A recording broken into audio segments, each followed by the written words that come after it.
देखिए सर, इसमें हम इलेक्ट्रोस्टैटिक्स स्टार्ट करेंगे। इससे पहले अगर आपने पुराने लेक्चर नहीं देख रखे हैं तो पहले उनको देखिए, उसके बाद इन लेक्चर्स को आप देखिए, ठीक है। तो मैं स्टार्टिंग से पुराने लेक्चर डाल रहा हूँ टेस्ट के, आप जाके, और इसका पीडीएफ चाहिए आप खुद करना चाहते हैं तो आप हमारे ऐप का लिंक है नीचे, उसको ऐप डाउनलोड करके वहाँ से सबके लिए अवेलेबल होगा, आप पीडीएफ डाउनलोड कर सकते हैं। आपने कोर्स लिया है नहीं लिया है, लेकिन पीडीएफ आप ले सकते हैं। मैंने स्टार्टिंग से कर रखे हैं, मैकेनिक्स लगभग ख़त्म कर दिए मैंने। अब मैं इलेक्ट्रोस्टैटिक्स और इलेक्ट्रिसिटी मैग्नेटिज्म और लाइट वाला पोर्शन और जो मॉडर्न फिजिक्स है वो वाला पोर्शन अपलोड कर रहा हूँ, ठीक है। तो आपके एग्ज़ाम के लिए बहुत बेनिफिशियल होंगे। इनको आप पहले खुद करिए, खुद नहीं होते हैं तो फिर देखिए इनका सॉल्यूशन, ठीक है। तो आइए क्वेश्चन करने की कोशिश करते हैं। पहला ही क्वेश्चन है इक्विपोटेंशियल सरफेस, समविभव पृष्ठ तथा विद्युत बल रेखाओं के बीच का कोण। देखिए सर, इक्विपोटेंशियल सरफेस के लिए एक दो चीज़ें मैं आपको बताता हूँ। जो ये इक्विपोटेंशियल सरफेस है उसके प्रत्येक बिंदु पर जो पोटेंशियल होता है समान होता है, ठीक है। पहली बात तो ये होती है। दूसरा होता क्या है कि बल रेखाएं, इसके जो पृष्ठ होता है ना इक्विपोटेंशियल सरफेस का, बल रेखाएं जो होंगी हमेशा उसके लंबवत होती हैं। क्वेश्चन का आंसर तो लंबवत मतलब ये 90 हो गया, ठीक है। उसके बाद अगर दो इक्विपोटेंशियल सरफेस लेते हैं तो वो एक दूसरे को कभी नहीं काटते हैं, ये प्रॉपर्टी बता रहा हूँ मैं इसकी आपको, ठीक है। और अगली प्रॉपर्टी, दो मैं समविभव पृष्ठ ना, समविभव ही लिखा है, दो समविभव पृष्ठ लोगे तो आप वो एक दूसरे को कभी नहीं काटेंगे, इस बात का आपको ध्यान रखना है, ठीक है। और किसी चालक की सतह हमेशा समविभव पृष्ठ होती है, ठीक है। चालक की सतह हमेशा समविभव पृष्ठ होगी, इस बात का ध्यान दीजिएगा। क्योंकि होता क्या है, सतह के सभी बिंदुओं पर सभी बिंदु एक दूसरे के संपर्क में होते हैं ना, इसलिए वो समविभव पृष्ठ होता है चालक का सतह, ठीक है। अगला क्वेश्चन देखिए, अगला क्वेश्चन हमसे क्या कह रहा है, ये क्या करने के लिए कह रहा है, 100 वोल्ट विभवांतर द्वारा विरामावस्था 100 वोल्ट विभवांतर द्वारा विरामावस्था से त्वरित एक इलेक्ट्रॉन अल्फा कण के संवेग का अनुपात, अच्छा उनका रेशियो निकालना है। क्या होगा, अल्फा कण और इलेक्ट्रॉन के रेशियो निकालना है। तो सब फॉर्मूला आप जानते हैं, संवेग P बराबर क्या होता है, √2m के, ठीक है। √2m के फॉर्मूला हमने प्रूव भी किया है। और K जहाँ पे गतिज ऊर्जा है, और सॉरी यहाँ पे K जो होगी पोटेंशियल, ये काइनेटिक एनर्जी होगी, और उसकी वैल्यू इसके टर्म्स में Q/V के बराबर होती है। तो P बराबर जो फॉर्मूला हमारे पास बन गया सर, √2m, का मान क्या हो गया, Q/V। इसका मतलब P प्रोपोर्शनल टू m हो गया, √m, क्योंकि मास की बात कर रहा ना, √m के प्रोपोर्शनल हो गया, ठीक है। m और साथ में Q भी है, चार्ज भी यहाँ पे, m Q के प्रोपोर्शनल हुआ, यही तो आ रहा है। तो √2 तो कांस्टेंट क्वांटिटी आएगी ना। तो अब देखो यहाँ पे आपसे क्या कह रहा है, इनका आपको कंपैरिजन करना है, P इलेक्ट्रॉन और P अल्फा पार्टिकल। तो √ कितना हो जाएगा, m इलेक्ट्रॉन Q इलेक्ट्रॉन में जो है, और m alpha particle, Q alpha particle charge जो इसका है, ठीक है। तो इनका जो Q चार्ज होगा दोनों का सेम ही होता है, तो एक इस पर डिपेंड करता है m इलेक्ट्रॉन अपॉन ये जो m अल्फा पार्टिकल है ना, m इलेक्ट्रॉन 2 टाइम m जो अल्फा पार्टिकल पे, जो हमारे पास अल्फा पार्टिकल की बात करता है, तो अल्फा पार्टिकल पे क्या होता है, 2 time m of alpha particle, ठीक है। 2 time m of alpha particle, m electron upon इस पे जो होता है ना, 2 टाइम होता है ना चार्ज, तो 2 टाइम ऑफ वो Q से Q कट जाएगा, 2 टाइम होता है तो इसलिए 2 आ गया वो, तो m अपॉन m अल्फा नीचे √2 हो गया। तो इनका रेशियो किसका रेशियो कह रहा था वो, त्वरित इलेक्ट्रॉन का रेशियो किसके साथ, 100 वोल्ट विभवांतर विरामावस्था से त्वरित इलेक्ट्रॉन और इलेक्ट्रॉन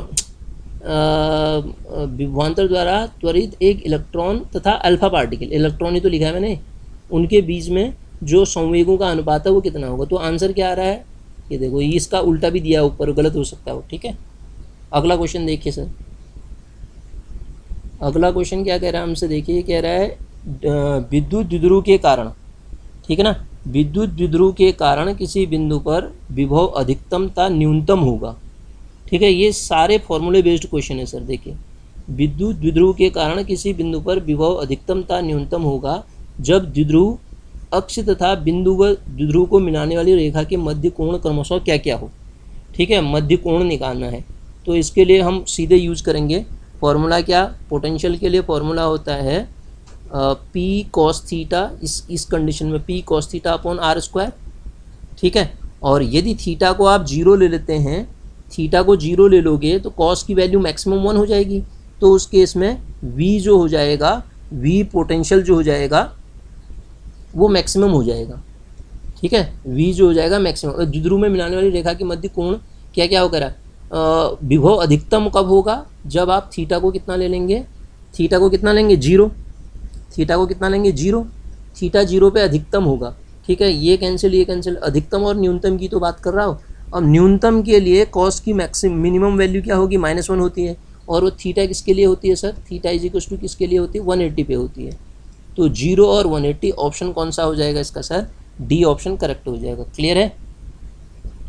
अगला क्वेश्चन देखिए क्या कह रहा है, किसी विद्युत द्विध्रुव के कारण किसी बिंदु पर विद्युत विभव का मान क्या होगा। द्विध्रुव के कारण किसी बिंदु पर विभव जब आप निकालते हैं तो v बराबर k into p cos theta, k into p cos theta upon r square, k constant proportionality का। तो यहाँ से जब आप इसको सॉल्व करेंगे, ये वेक्टर फॉर्म में लिखा है ना, तो कैसे लिखूँ मैं इसको, के पी कॉस थीटा आ रहा है तो क्रॉस तो होगा नहीं, क्रॉस तो वैसे ही हट गया। ठीक है, अब कॉस थीटा आ रहा है, देखो क्वेश्चन बन गया आपका, पी कॉस थीटा के इंटू पी आ रहा है, के तो ऐसे ही रहा, के प्रोपोर्शनलिटी कांस्टेंट है, p cos theta upon r square है। तो मैं एक काम करता हूँ, आर से ऊपर नीचे मल्टीप्लाई कर देता हूँ। ठीक है, तो जैसे ही आप इसको लिखेंगे cos theta r upon r, ठीक है, तो ये कितना हो जाएगा आपके पास, आर वेक्टर होगा यहाँ पे है। तो इसके साथ जब ऑपरेट करेंगे तो आपके पास ये वैल्यू क्या दे देगा, पी डॉट, ये ए डॉट बी क्या होता है, ए का मैग्नीट्यूड बी का मैग्नीट्यूड, इसका मॉड लोगे। ठीक है, मॉड दोनों साइड लेना पड़ेगा, मॉड लोगे तो ये मॉड क्वांटिटी बन जाएगी। तो मॉड होके तभी तो ये आर क्यूब बना, आर क्यूब वाला ऑप्शन तो कोई और है ही नहीं, क्रॉस नहीं हो सकता, वैसे ही सही हो गया। वैसे भी देखो ए डॉट बी बराबर ए डॉट बी बराबर ए बी कॉस थीटा, ए का मैग्नीट्यूड पी का मैग्नीट्यूड और इसका मैग्नीट्यूड और कॉस थीटा होता है। तो ये आंसर करेक्ट हो जाएगा, इसका डी ऑप्शन करेक्ट हो जाएगा सर। ठीक है, अगला क्वेश्चन देखो। अगला क्वेश्चन हमसे क्या कह रहा है, एक आवेशित समांतर प्लेट संधारित्र की स्थित ऊर्जा मतलब पोटेंशियल एनर्जी कितनी देर, पोटेंशियल एनर्जी यू नॉट दे रखी, यदि प्लेटों के मध्य के परावर्तितांक की पट्टिका को रख दिया जाता है। ठीक है, डायलेक्ट्रिक कांस्टेंट रख दिया जाता है, तो उस केस में पहले तो यू नॉट, आप यू नॉट कह रहा है वो एनर्जी, यू नॉट बराबर क्यू स्क्वायर अपॉन 2c होता है ना sir, Q square upon 2c। अब नए केस में जब आप के रखोगे तो के डैश बराबर सी डैश बराबर क्या आ जाएगा, के इंटू सी। ठीक है, तो यू डैश कितना हो जाएगा उस केस में बताओ, Q square upon 2c dash value रख दो, तो क्यू स्क्वायर अपॉन कितना, Q square upon 2c into के वैल्यू रखोगे तो ये यू नॉट अपॉन के बराबर आ जाएगा सर, यू नॉट अपॉन के, कोई ऑप्शन तो है ही नहीं, हाँ यस, यू नॉट अपॉन के, ऑप्शन ए इसका करेक्ट हो जाएगा सर। ठीक है, अगला क्वेश्चन देखिए, 15th क्वेश्चन लिखा है इसमें। ठीक है, एक पृथ्वी का पृष्ठीय क्षेत्रफल ए, आयतन v, पृथ्वी की धारिता का मान। गोली चालक के लिए धारिता जो होती है ना, c बराबर होती है 4 pi epsilon not into r. ये याद रखना है आपको, गोली चालक जो होता है उसके लिए जो ये धारिता का मान होता है ये होता है हमेशा। अब ये हम बात करें पृथ्वी की तो उसका जो वॉल्यूम होता है 4/3 पाई आर क्यूब होता है। ठीक है सर, तो और ए की अगर हम बात करें, area A is equal to कितना होता है, 4 पाई आर स्क्वायर होता है। जो ऑप्शन दे रखा है ना उसी के अकॉर्डिंग मैं बना रहा हूँ उसको। तो यहाँ से जब आप आर निकालोगे दोनों से तो आपको 3v अपॉन क्या मिलेगा, ए मिलेगा। देखो इन दोनों से 4 से 4 कैंसिल हो जाएगा ना, तो सी का मान, दिस इम्प्लाइज सी का मान, अब आप देखो सी का मान, आर की वैल्यू रख दो तो 3 चक्को 12 कहाँ है, 12 ये तो हो नहीं सकते हैं, 12 इन दोनों पे है, अपॉन में ए दोनों पे है, 12 पाई epsilon not, 12 pi epsilon not, 12 pi epsilon not, ये दोनों एक ही ऑप्शन क्यों दे रखे हैं यार ना, हाँ उल्टा दे दिया ना, तो ए नीचे आना चाहिए, इसमें ए नीचे नहीं है, तो ऑप्शन कौन सा करेक्ट हो जाएगा इसका, सी ऑप्शन करेक्ट हो जाएगा सर। ठीक है, अब अगला क्वेश्चन देखिए, ये तो अगला क्वेश्चन क्या है, अगला क्वेश्चन क्या कह रहा है देखिएगा, संधारित्रों का उपयोग इलेक्ट्रिक परिपथ में किया जाता है जहां उपकरणों का अधिक आवश्यकता होती है। किसकी अधिक आवश्यकता होगी, संधारित्र का उपयोग कहाँ किया जाएगा, आप जानते हैं जहाँ धारा की अधिक आवश्यकता होगी वहाँ आप यूज़ करोगे इसको। ठीक है, तभी तो कैपेसिटर लगाए जाते हैं। ठीक है, अधिक करंट के लिए। ठीक है, अब अगला क्वेश्चन देखिए, अब अगला क्वेश्चन क्या कह रहा है, यदि किसी गोले की परिधि 2 मीटर है, स्पीड हो रही शायद ना, मैं धीरे कराता हूँ देखो। यदि किसी गोले की परिधि जो है 2 मीटर है, परिधि मतलब 2πr बराबर 2, तो यहाँ से r का मान आप निकाल लोगे 1/π आ जाएगा। आगे पढ़ते हैं। तब पानी, यदि किसी गोले की परिधि 2 मीटर है तब पानी में गोले की धारिता निकालनी है। तो गोले की धारिता अभी ऊपर भी पढ़ी थी हमने, c बराबर कितनी होती है 4πε0 into constant k into r, जो ये कांस्टेंट लग गया आपके पास, ठीक है। तो पानी में कह रहा ना, तो c बराबर कितना आ जाएगा 4πε0 की 1/9 इंटू 10⁹, तो 4πε0 की वैल्यू होगी, इंटू r का मान 1/π हो गया, ठीक है। ये k की वैल्यू इसके लिए कितनी होती है सर, k की जो वैल्यू आती है वो 80 होती है, पानी में कह रहा ना, तो k की वैल्यू 80 होती है। जब आप इसको सिंप्लीफाई करेंगे तो ये आएगा आपका लगभग का 2828.229 लगभग आता है, ठीक है। तो कोई ऑप्शन ऐसा है 2828, यहाँ तो कोई ऑप्शन ही नहीं दे रखा है, तो इसके नज़दीक वाला ऑप्शन देखेंगे हम फिर, कौन सा 2829 आता ना पिको फैरेड के बराबर, तो ये इसके नज़दीक ऑप्शन कौन सा है, ये है, ठीक है। तो यही इसका आंसर हो जाएगा सर, ठीक है। अगला क्वेश्चन देखते हैं। अगला क्वेश्चन क्या कह रहा है हमसे, देखिएगा। अगला क्वेश्चन कहता है समांतर प्लेट संधारित्र की प्लेटों के मध्य लगने वाला आकर्षण बल होता है। अब ये तो फॉर्मूला पता होना चाहिए आपको, ठीक है, निकाल के बताते हैं आपको, ठीक है। पहली बात तो किसी भी अगर आप प्लेट में जो फोर्स की बात करते हैं तो वो इलेक्ट्रिक फील्ड में F बराबर QE के बराबर फोर्स लगता है, ठीक है। तो यहाँ पे Q तो ऐसे ही रहा, इलेक्ट्रिक फील्ड की बात करें तो संधारित्र की बात कर रहे हैं, σ/2 ε0 K के बराबर ये फोर्स होता है। तो यहाँ से Q को ऐसे ही रहने दो, फिर सिग्मा का मान रख दो आप, Q कितना आएगा 2a K ε0 हो जाएगा, ठीक है सर। जब आप इसको सॉल्व करोगे Q इंटू Q स्क्वायर हो गया, अपॉन नीचे कितना आएगा 2a K ε0, तो कोई आंसर है ऐसा, Q स्क्वायर अपॉन 2a ε0, कौन सा ऑप्शन है इसका, ए में ही ये आंसर दिख रहा है, तो यही इसका आंसर हो जाएगा, ठीक है। 2a आएगा ना, देखो तो सही, हमने वहाँ पे सिग्मा की वैल्यू रखी, बस सिग्मा की वैल्यू रखे और कुछ किया थोड़ा ना इसमें, ठीक है, तो यही तो किया। अगला क्वेश्चन देखिए सर, अगला क्वेश्चन क्या कह रहा है। अगला क्वेश्चन हमसे कहता है कि एक आवेशित संधारित्र के प्लेटों के बीच आवेशित संधारित्र की प्लेटों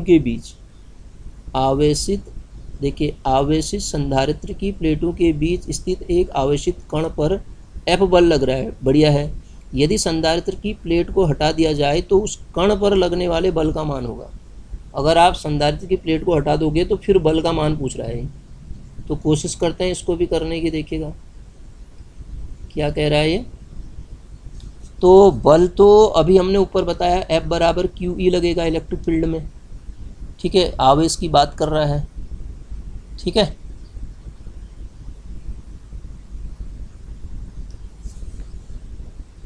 जी, ये ऊपर वाले में यही आएगा ना, इसको सॉल्व करो तो देखो तो ये Q स्क्वायर अपॉन यही तो आएगा शायद,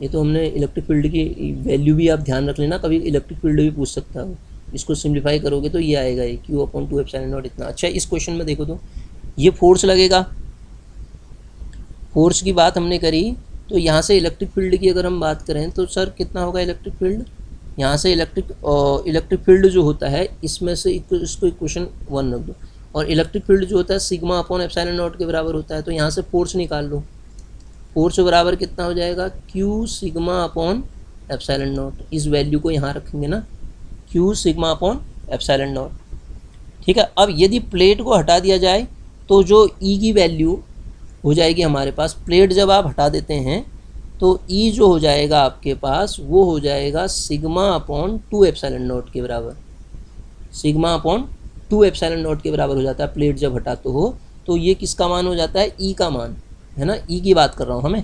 लेकिन हमें फोर्स निकालना है, तो फोर्स एफ डैश से हम कंसिडर कर लेते हैं। एफ डैश बराबर क्या होगा, क्यू सिग्मा नॉट, मतलब Q sigma upon 2 epsilon not हो जाएगा फिर। तो ये किसके बराबर आ रहा है, ये F/2 के बराबर आ रहा है। तो वो फोर्स किसके बराबर हो गया सर, F/2 के बराबर हो गया। ऑप्शन नंबर बी इसका करेक्ट हो जाएगा सर। ठीक है,